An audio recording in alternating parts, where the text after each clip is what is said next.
José Ortega y Gasset. Biografía y filosofía. José Ortega y Gasset, el segundo de cuatro hermanos, nació en Madrid el 9 de mayo de 1883. Su padre, José Ortega y Munilla, aunque autor de varias novelas de asunto preferentemente social y de corte realista, fue ante todo periodista.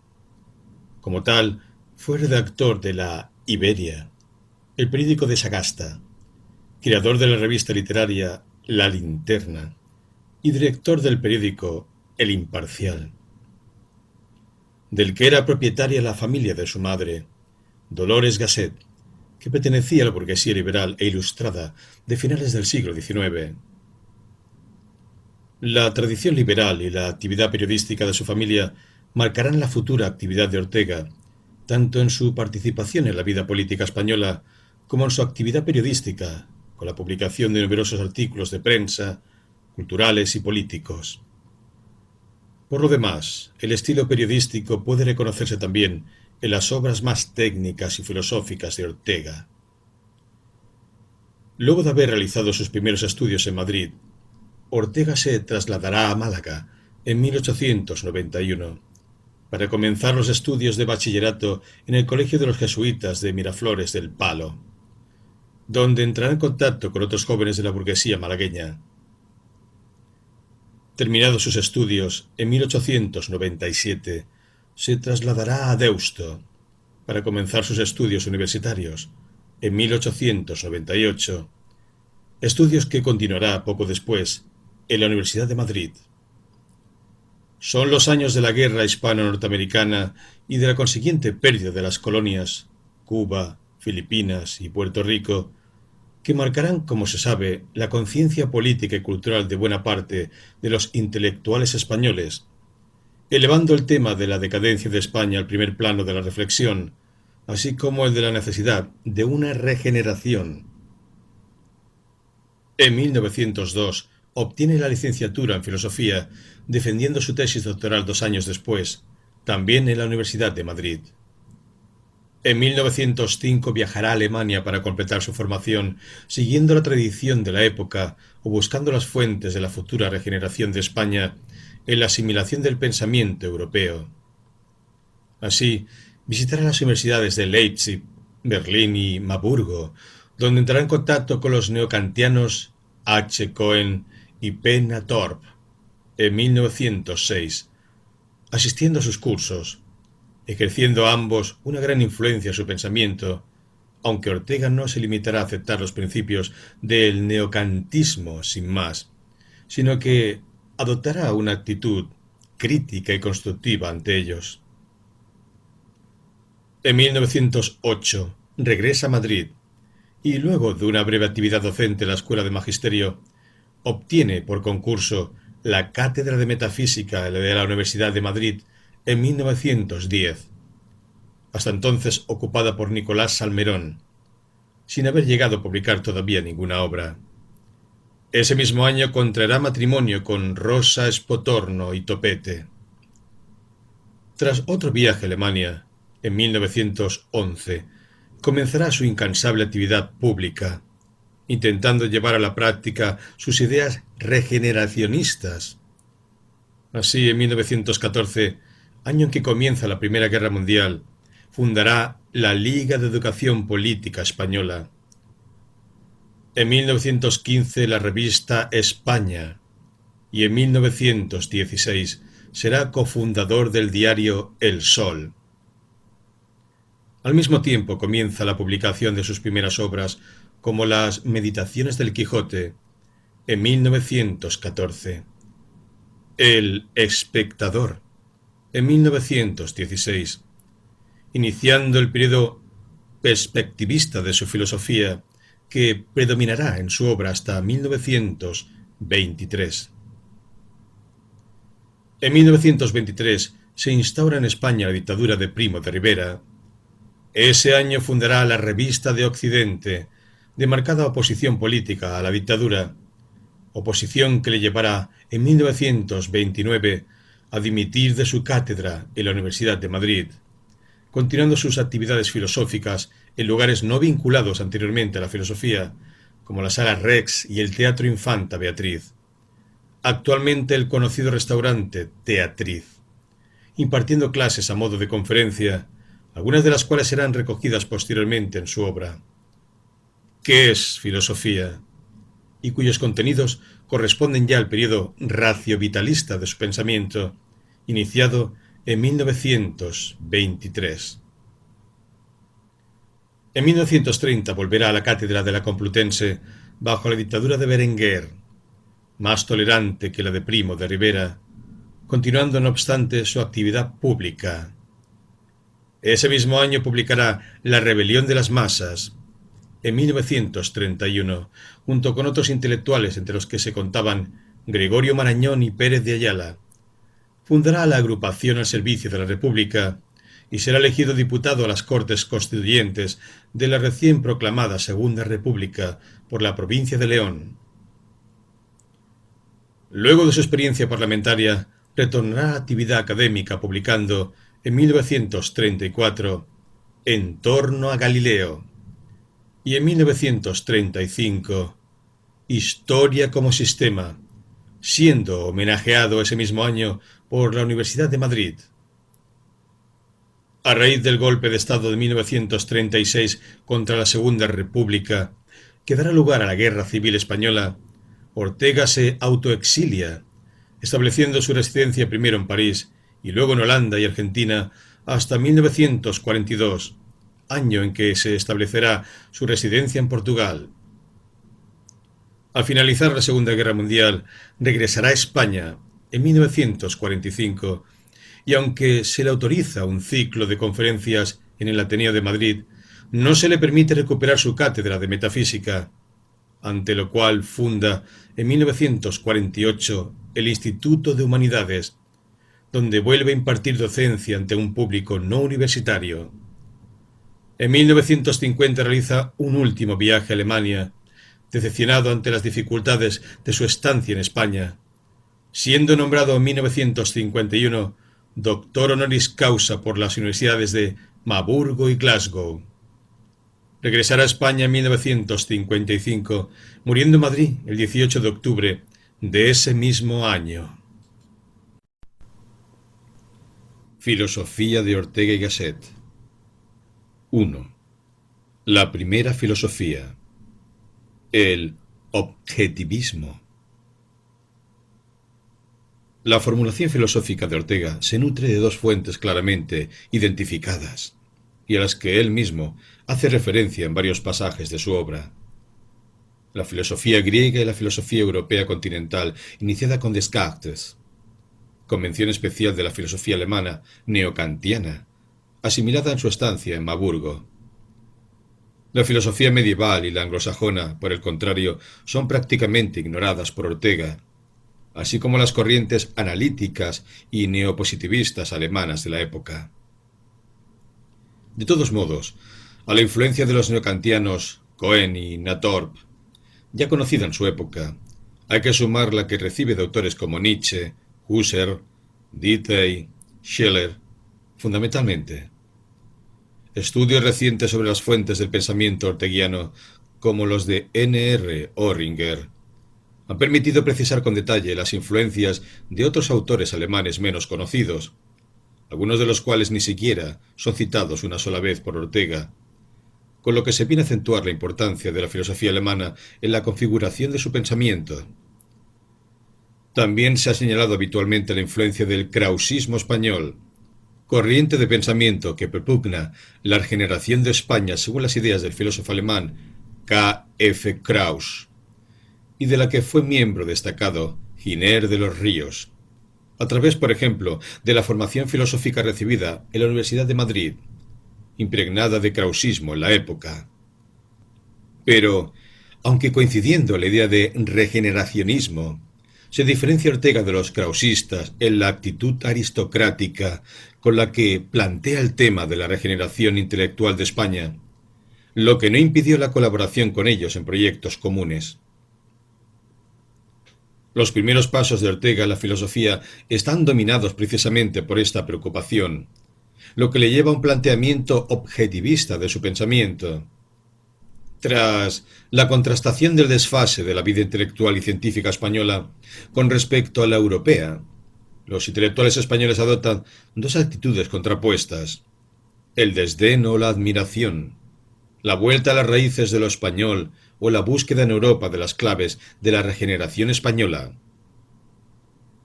Ortega pertenece a este segundo grupo, y su análisis le conduce a ver el desfase de España en la ausencia de método, de sistema, de rigor científico en su pensamiento. El español, sumido en el individualismo y la subjetividad, pierde la noción del mundo, de lo real, y se refugia en sus ensoñaciones fantásticas y literarias. La ciencia, el rigor y el método se le escapan. Es necesario sacarle de esa pesadilla mediante la exigencia de objetividad.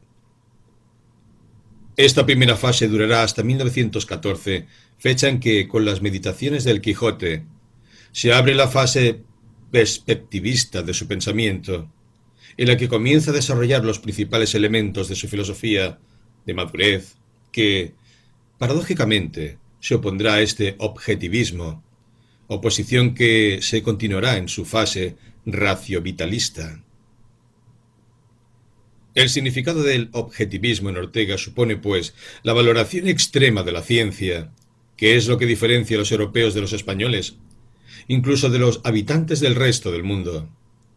La consecuencia es el enfrentamiento de Ortega a cualquier forma de subjetivismo, sea cual sea el ámbito de la actividad humana en la que se manifiesta.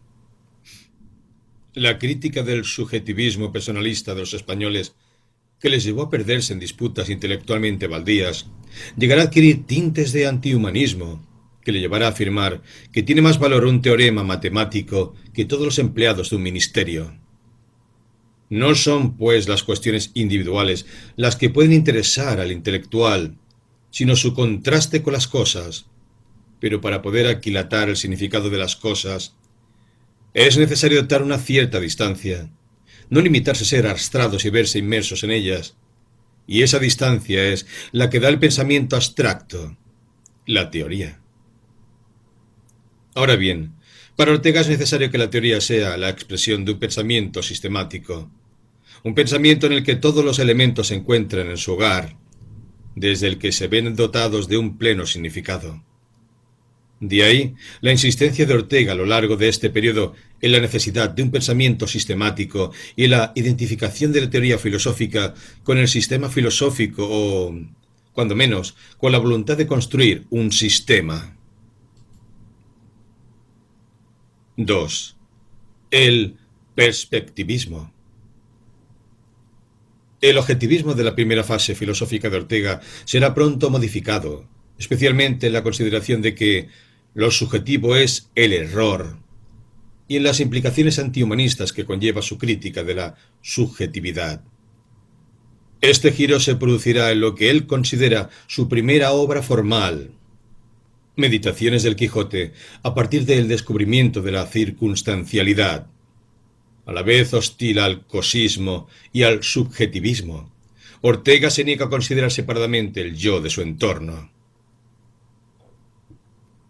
Yo soy yo y mi circunstancia, y si no la salvo a ella, no me salvo yo. Benefac loco illi, conatus est. Leemos en la Biblia, y en la escuela platónica se nos da como empresa de toda cultura esta: salvar las apariencias, los fenómenos, es decir, buscar el sentido de lo que nos rodea. ¿Qué nos quiere decir Ortega con esta frase? Todos los comentarios de su obra suelen referirse a ella como el núcleo de su pensamiento, una frase en la que Ortega nos ofrece el descubrimiento de que la vida del hombre está inmersa en un conjunto de elementos que constituyen su circunstancia. La misma cita de la Biblia y la referencia a la escuela platónica han sido tomadas como las dos circunstancias históricas y culturales en las que se halla inmerso el hombre occidental: la tradición judeocristiana y la filosofía griega.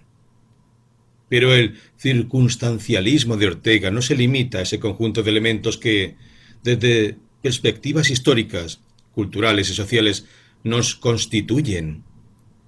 sino que incluye también en nuestra circunstancia cualquier otro elemento de la vida cotidiana, particular y propio del sujeto al que le afecta y que, con tanto derecho como los anteriores, le constituyen su individualidad radical y originaria. La consecuencia será que no hay ningún dato de la realidad, por particular que se pueda considerar, que pueda quedar fuera de la reflexión filosófica. En clara oposición, pues, a su objetivismo inicial, Ortega coincidirá con otras corrientes filosóficas del siglo XX, como el vitalismo, el existencialismo o la fenomenología, en la consideración de la vida cotidiana como material esencialmente filosófico, hasta el punto de intentar convertir dicha reflexión en su método filosófico. Habrá que partir de las cosas que nos son próximas, de las cosas que nos rodean, para poder retomar en su plena significación las reflexiones filosóficas tradicionales. El ser definitivo del mundo no es materia ni es alma, no es cosa alguna determinada, sino una perspectiva. Donde está mi pupila, no hay ninguna otra. Somos insustituibles. El circunstancialismo de Ortega no se limita a subrayar el hecho de que, además del yo, hay que contar con las circunstancias en las que éste se halla inmerso, particulares, históricas, sociales, sino que supone también la acción del sujeto para dar sentido a esas circunstancias. Esa búsqueda del sentido de lo que nos rodea le lleva a señalar la tradición o judeocristiana y la filosofía griega como los dos elementos o circunstancias modeladoras del hombre occidental, a las que deben añadirse las circunstancias particulares del yo, aparentemente de menor entidad, o casi sin entidad, pero cercanas al yo, que confieren sentido a la realidad que le rodea con tanto rigor como las anteriormente señaladas. Eso llevará a Ortega a reflexionar sobre temas aparentemente ajenos a la filosofía, como la esencia de la caza, la meditación sobre un marco o el Guadarrama, es decir, sobre un hombre, un libro, un cuadro, un paisaje, un error, un dolor. Obras completas, 1, página 311. De hecho, ese va a ser el método filosófico de Ortega. Partir de las cosas más próximas que nos rodean para alcanzar las más lejanas que encontramos tratadas bajo la forma de los problemas filosóficos tradicionales. Eso supondrá el reconocimiento de una jerarquización de las circunstancias, de por sí cambiantes e innumerables, en función de su cercanía. La reflexión filosófica ha de empezar por lo más próximo, lo más cercano al yo. ¿Qué ocurre entonces con la verdad? Ortega se opone a las pretensiones del racionalismo acerca de la existencia de una verdad absoluta, ajena a lo temporal, a lo circunstancial, y afirmará justamente lo contrario. La verdad se da siempre desde las circunstancias en las que el yo se ve inmerso, desde su propia vida. La realidad es siempre captada desde las circunstancias del yo, y la verdad consistirá en saber dar cuenta de esa realidad desde esas circunstancias, que son circunstancias vitales, en las que se halla inmerso el yo. El ejemplo de la Sierra del Guadarrama le sirve para ilustrar su oposición de un modo muy gráfico. Mirada a la sierra desde Madrid no es lo mismo que mirada desde Segovia. ¿Cuál es la mirada verdadera, la visión verdadera? No tiene sentido esa pregunta, como si se pretendiera tener una visión única de las dos vertientes, que no es posible bajo ninguna consideración. Quien mira la sierra desde Madrid tiene una visión tan verdadera de ella como quien la ve desde Segovia, por lo que las dos perspectivas de la sierra son verdaderas. Sin embargo, dice Ortega, las dos miradas, las dos perspectivas se complementan, siendo cada una de ellas distinta e insustituible. Es precisamente esa complementariedad de las perspectivas lo que aleja la posición perspectivista de Ortega del relativismo y el escepticismo.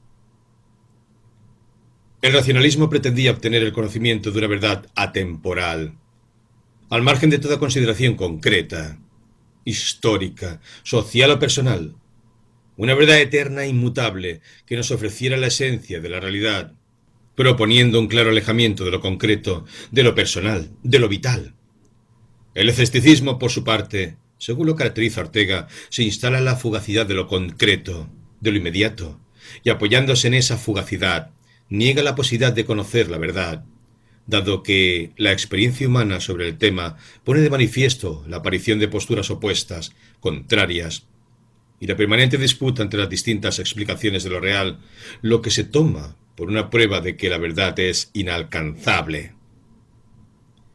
El racionalismo conduce, pues, a la elaboración de una teoría abstracta, despojada de toda referencia a lo concreto, a la vida del hombre. El escepticismo, por el contrario, renuncia simplemente a la posibilidad de elaborar una teoría. El perspectivismo pretende resolver el conflicto, admitiendo el carácter múltiple y cambiante de la realidad, de la que es posible tener, pues, múltiples perspectivas, pero considerando también que esa multiplicidad puede ser unificada mediante algún principio rector al que se refiere Ortega al hablar de la complementariedad de las perspectivas. La verdad será, pues, el resultado progresivo de la unificación de las perspectivas. Por lo demás, si todas las perspectivas tienen validez, en cuanto tales, eso nos lleva a reconocer el papel de otros seres humanos en la construcción de la verdad, dado que su perspectiva, aunque aparentemente opuesta a la mía, es necesaria para alcanzar el conocimiento de esa verdad objetiva. A diferencia de lo que ocurría en la primera fase de su pensamiento, el individualismo no es ya un obstáculo para la consecución de la objetividad, sino un elemento necesario para ello. Si aplicamos el perspectivismo al campo de lo moral y lo social, se pone en manifiesto la necesaria tolerancia como valor fundamental para el ser humano, en la medida en que cada cual ha de ser capaz de reconocer el carácter complementario de las perspectivas ajenas, de la diferencia y la individualidad de los demás, como factor esencial de convivencia social, subrayándose el carácter parcial y complementario de toda perspectiva. 3. El raciovitalismo. La propuesta raciovitalista. La posición perspectivista y circunstancialista de Ortega no será abandonada por éste en su periodo de madurez filosófica, conocido con el nombre de raciovitalismo, sino que se puede considerar más bien como el desarrollo consecuente de aquel. El raciovitalismo consiste básicamente en el intento de conjugar la vida con la razón, superando críticamente las contradicciones que se dan entre ambas, tal como se puede deducir de los excesos irracionalistas del vitalismo y de los excesos antivitales del racionalismo.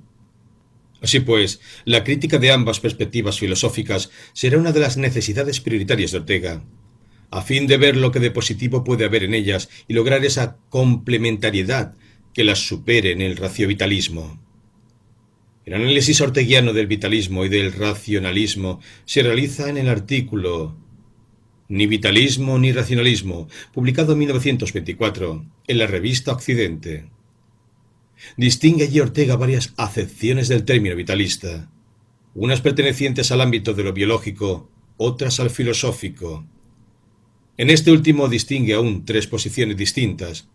En primer lugar, la de quienes consideran que los procesos de conocimiento se pueden reducir a procesos biológicos explicables, por lo tanto, por los mismos principios que estos, sin que sea necesario recurrir a principios filosóficos especiales.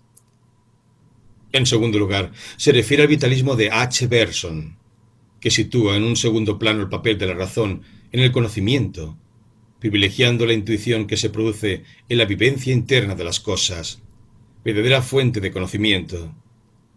En tercer lugar, expone su propia posición. La razón se da en la vida, por así decirlo. El conocimiento será obra de la razón, pero ésta se da en la vida y está rodeada por tanto de elementos no racionales, limitada por ellos.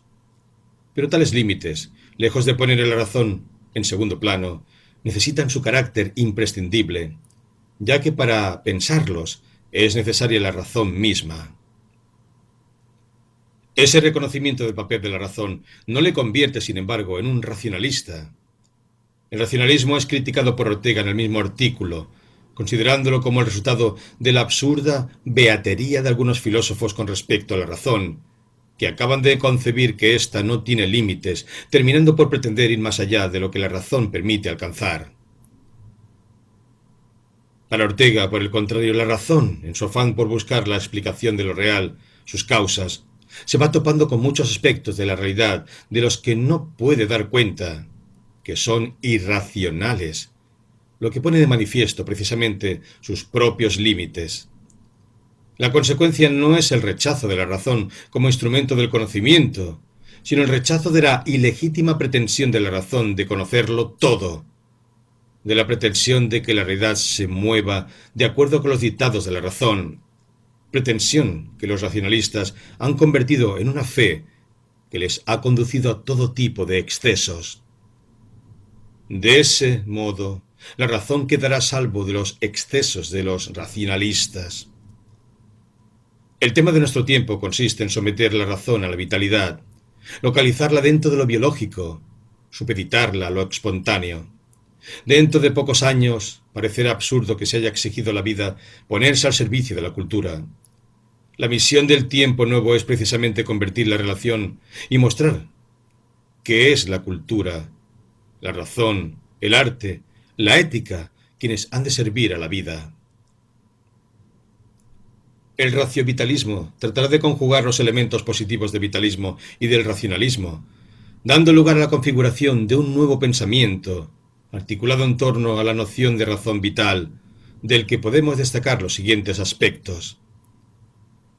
1. En primer lugar, se destaca la primacía ontológica de lo real con respecto al conocimiento, lo que viene a significar la primacía ontológica de lo vital, en cuanto la vida es el aspecto más significativo de la realidad. El pensamiento se da después, siendo secundario con respecto a la realidad objetiva.